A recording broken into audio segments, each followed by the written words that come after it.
Liam Halligan's here. Liam, very good morning to you. It's a low bar, Mike. It's a low bar. Listen, I've just been reading your rather astonishing trip in Italy. I would love to read in more detail. Sounds like a great idea. Yeah, the economy's so difficult to get your head around. I'm trying to reinvent myself as some kind of travel writer. Good idea. Well, anywhere but here. Portillo phase, you know. I mean, anywhere but here, Liam. I think. Journeys. Yeah, because so many people are leaving the country and they're trying to find any excuse to get out. I mean, this situation coming up tomorrow. Rachel Reeves and her financial kind of mission. It's doomed to failure before it starts, isn't it? I mean, they're already. I mean, even Dan Hodges is saying she's lost all credibility. She just doesn't have any anymore.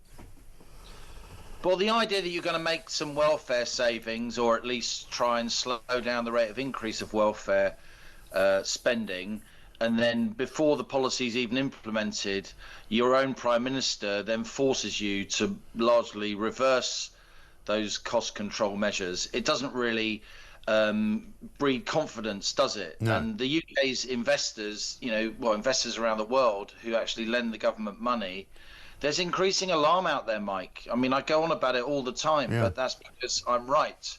The 10-year gilt yield, the 30-year gilt yield, what it costs the UK government to borrow, has been going up a lot over recent months, even though the Bank of England itself has been trying to keep interest rates low. That's why we're spending more on debt interest, Mike, than we are on schools. That's why we're spending almost twice what we spend on defence on debt interest. And Rachel Reeves clearly is today going to reheat some announcements and make other spending commitments based on more taxation and more borrowing to keep the left of her own party happy, so she isn't outmaneuvered by Red Ange and everyone else who wants to be the Labour leader after Keir Starmer, driven entirely by the ideology. And yet the more she raises taxes, the more Labour increases red tape and regulation on the small and medium-sized firms that, make this economy work, that actually keep the wheels moving. The less employment we're going to have, the less growth we're going to have, the less tax revenue we're going to have despite higher tax rates, and the closer Labour are going to come to driving this fantastic country of ours, this fundamentally dynamic economy it could be, off a cliff edge. Yeah. And do you think they're desperate to keep the interest rates down? Because one of the things they keep mentioning is that they've kept interest rates low, and they've had 4, drops since they've been in. It's almost as though that's the last bastion that they can hang on to of anything, because we've got unemployment going up. We've got, wages actually going down now today. Regular earnings are decreasing to 5.2%. The inflation figure is about the only thing they can say is good, isn't it? Well, the inflation figure, of course, has gone up sharply. It's 3.5% now, up from 2.6% the month before. That's from March to April. Yeah. It's getting on for double the Bank of England's 2% annual target. And, Labour is full of statist people who have only ever been employed by the public sector. There's almost no one in Downing Street. If there was, I would know them, and they would be calling me all the time. Who actually understands financial markets. And even though the Bank of England, as I say, has been lowering interest rates, as TalkTV listeners and viewers know, because pretty financially sophisticated bunch, it's not just these kind of bureaucratic imposed interest rates from the Bank of England that count. What really counts is the actual rate of interest you have to pay in the real world, in the market. Not some diktat by a bunch of economists sitting in a room. And in the real world, in financial markets, interest rates have been going up a lot. Well, that's right. I mean, everybody. I mean, we did this. Months, as I've been pointing out, and that itself is a sign of systemic danger, of unrest, of a lack of financial grip.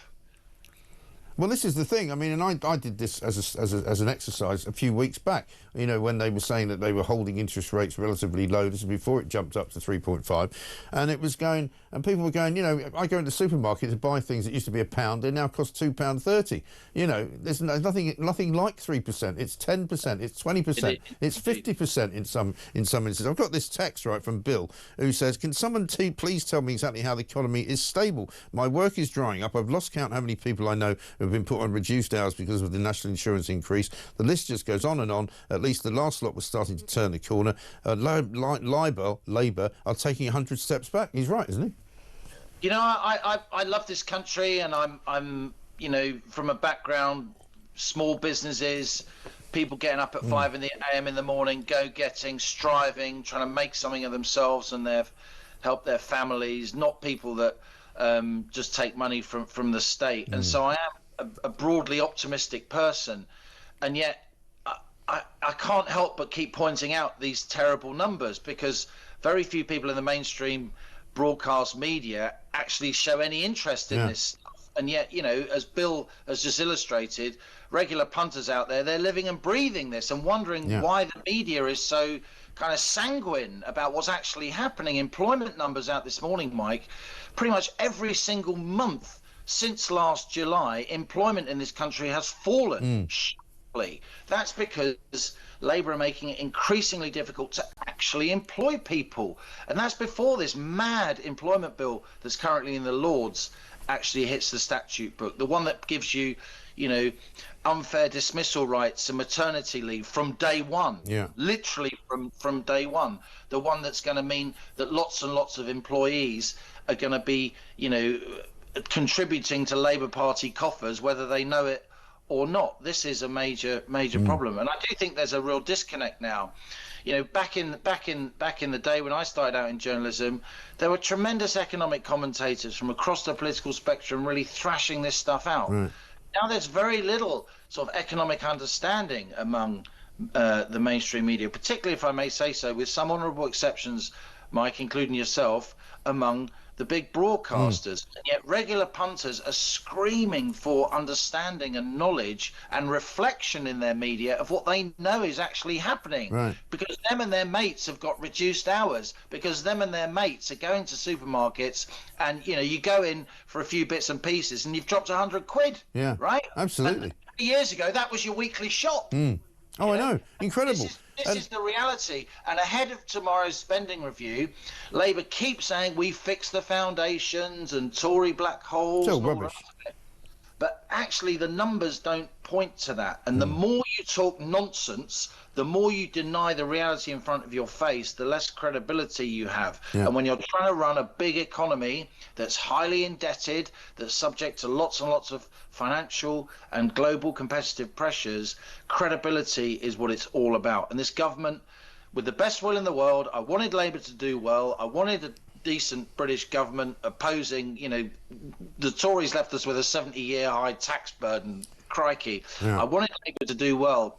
And yet this is not 1997. These guys are not Tony Blair.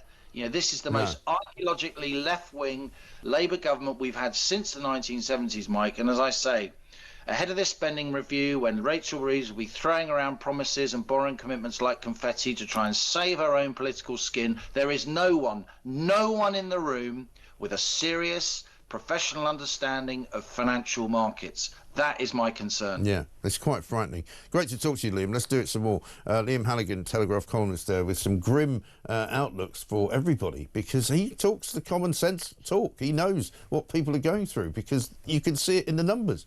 But why does nobody else talk about it? Why is it down to us? You know, back in over in some of the other broadcasters, you know, some of the stuff they do is completely and utterly unbelievable. You know, one of them's doing a podcast now about what happens if Russia invades Britain. Well, I'll tell you what, there wouldn't be much left of it by the time they got here, because you can't afford to buy anything. The housing market's starting to slump. We've got inflation rampantly rising every single month. We've got unemployment rising every single month. No growth, and complete and utter spendthrifts in government with no money to invest in anything. Brilliant. Well played.